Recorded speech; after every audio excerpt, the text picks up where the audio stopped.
Hi, I'm Billy D'Addario, and I write romance novels. And what I did to my arm was I fainted, which I thought was something that only happened if you saw blood or if you were written into 18th or 19th century literature. But anyway, I fainted and I broke my hand. So today I want to talk to you about how to fill your creative well. And have you ever tried to fill your tried to write or do something creative when you are tired or you're burnt out? What happens in it is your left, when you're writing, your left and your right hemispheres of your brain need to work together when you're writing, and they don't work together, and that's what causes writer's block. So if you take a break and do something that is rhythmic and quiet, you can sometimes get your left and your right, the left and the right hemispheres of your brain working together, and then you're ready to write again. So that's why some things work better than other things, to get your creative systems all working together again. Some things, I'm going to give you a list of 20 things. Some things work well if you do them on a regular basis, and some things work well if you just get stuck and you need to get unstuck. But I have a list of things that we're going to talk about, and I hope you enjoy it. So anyway, usually when I get writer's block, it's because my thoughts are disorganized, and I feel stuck when I get really disorganized. But I don't like to outline. So anyway, we're going to so if you take a long walk without any distractions, a long walk for like an hour's long walk without any headphones for music or anyone to chatter at you, it adds to a meditative quality, and you're walking left and right, left and right, left and right, causing both sides of your body to work in unison.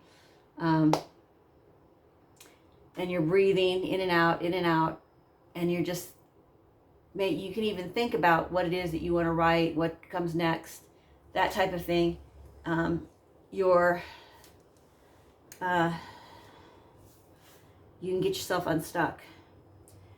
Coloring in a coloring book, the rhythm of coloring in a coloring book, even if you color with your right hand, it still uses your left side of your brain, and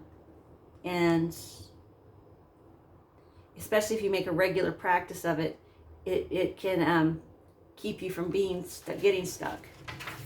Cooking, with all of its sensory stimulation, the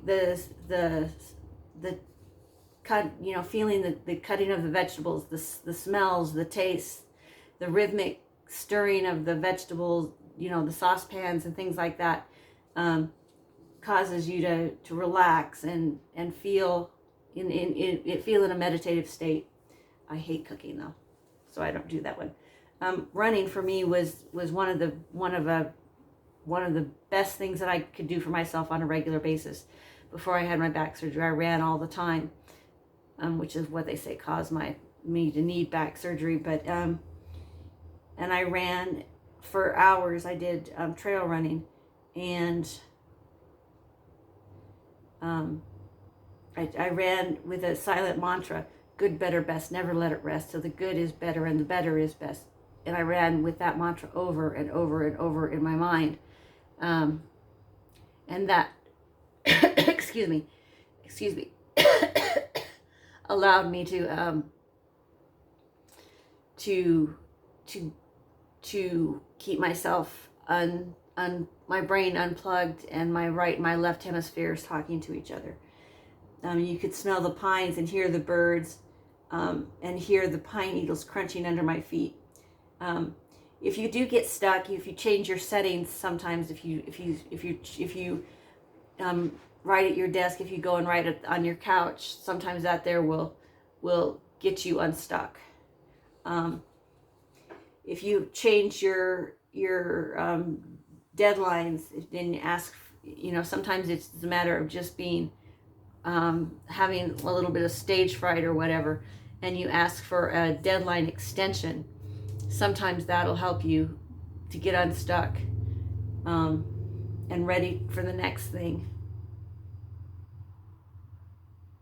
If you need to change maybe a writing habit, if you normally write in the morning and instead write in the afternoon or at night, sometimes that can get you unstuck. If you take a virtual tour of a museum, sometimes that's helpful. If you drive down a road you've never driven down, sometimes just the sheer act of doing something that you've never done before, something as simple as that. If you put together a puzzle, it requires you to think differently and see things differently. If you do a word search on a regular basis, swinging. I'm lucky our park by us has adult swings, like porch swings, and sitting and swinging allows the brain to relax, and it's a rhythmic, meditative act.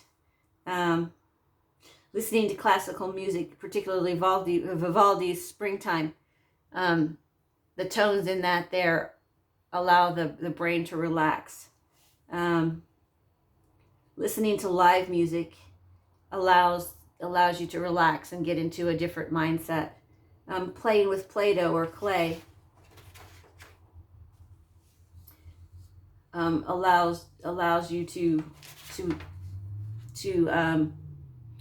get both hands working together, and allows the left and the right side of your brain to work together. Like I said before, some ideas are meant to be used on a regular basis, and some ideas are meant to be used just if you get stuck and you just need to get out of a rut.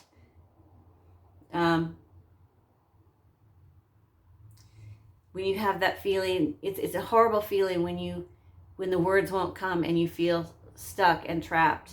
It's an awful feeling.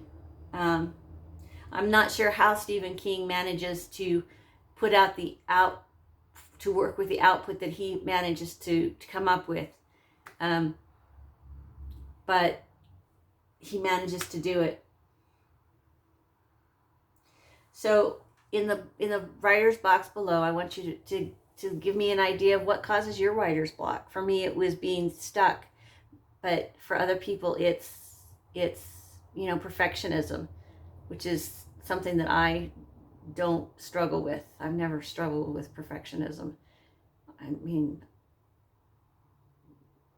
I realize that I'm not perfect. I'm not going to be perfect anytime soon, and so doing the best I can is the best I can.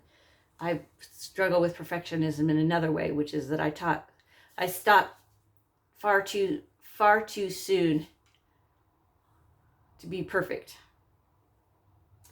So leave a comment in the comment box below, and as always, please help me out by liking and subscribing, and thanks for taking time out of your day to share with me. Have a good afternoon. Keep writing.